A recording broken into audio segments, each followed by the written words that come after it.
Alors, je continue les lectures.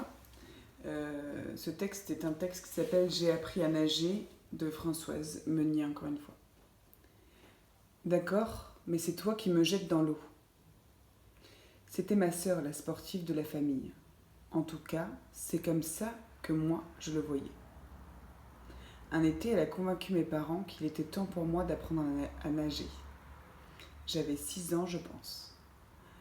Je connaissais bien la piscine du village du Lot-et-Garonne où nous habitions. Nous y allions chaque été dès qu'elle était ouverte. Il y avait une pataugeoire, un bassin moyen dans lequel j'avais pied partout et le grand bain.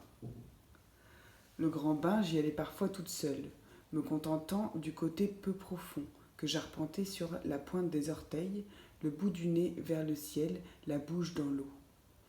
Ou sous l'eau, car c'est ce que je préférais. Une fin d'après-midi, on m'a annoncé que j'allais avoir un cours de natation avec une maître nageuse. Je n'étais pas préparée, très intimidée. J'avais peur de sauter dans l'eau du grand bassin, comme elle me demandait de le faire en me montrant la grande perche à laquelle je devrais m'accrocher pour pouvoir travailler les mouvements de la brasse en toute sécurité. D'accord, mais alors c'est toi qui me jettes dans l'eau, je lui ai dit. Ce qu'elle a fait sans hésiter. Et j'ai commencé à avancer sous l'eau, à 1 mètre du mur, sans penser à m'accrocher à la perche. Quand je n'ai plus eu d'air en réserve, je me... Ah Ok. Quand je n'ai plus eu d'air en réserve, je suis revenue vers le bord et je me suis agrippée pour pouvoir respirer. Ah, je vois, m'a-t-elle dit. En fait, je ne savais pas que je savais déjà nager sous l'eau. 2 séances ont suffi à m'apprendre à nager correctement, la tête hors de l'eau.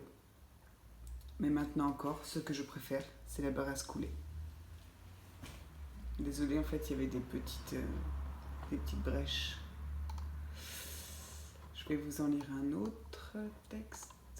Hop. Alors, c'est un texte qui m'a été envoyé. Donc je vais vous le lire. Et comme je ne sais pas si son auteur aurait voulu que je le lise et que je le trouve quand même beau, je vais le lire. Un éclair de lumière dans mon confinement de luxe, belle et grande maison, environnement de rêve, atelier, mais seul. Tu me fais rire, c'est important l'humour. Aujourd'hui, j'ai pensé à toi en retirant la bâche d'hiver de ma piscine. En général, je m'y baigne que rarement. Quand j'ai eu cette piscine un jour de juin, alors que tous mes copains travaillaient encore, j'ai regardé mes pieds dans l'eau, sur la première marche, puis l'eau devant moi avec mon ventre tout blanc.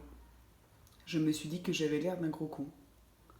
Et au final, je passe à côté au sec, en la snobant. Sa fonction est d'être un miroir du ciel, c'est déjà ça.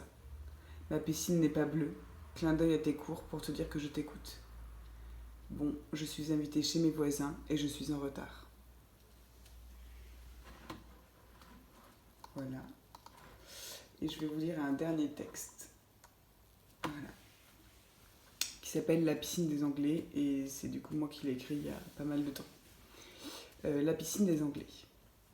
Nous habitions une maison dans un village au milieu de nulle part. Il y avait une maison en face où j'allais gober des œufs, une maison à gauche où j'allais traire les vaches, une maison au fond où j'avais une copine. La première maison du village sur la gauche en entrant était la maison des Anglais. Ils avaient la seule piscine du village. Leur maison était d'un côté de la route et leur jardin de l'autre. Ils devaient traverser pour accéder à leur jardin. Ils ont mis un certain temps à le clôturer. Je pensais à leur piscine.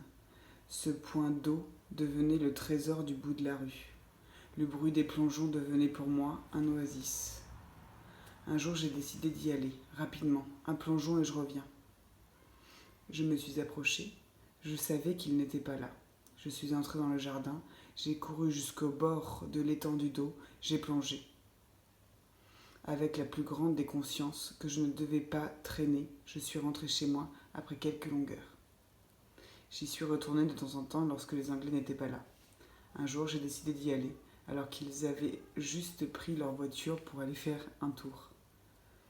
J'attendais le signal et fonçais, plongeais, revenais et me sentais bien. J'avais 6 ans.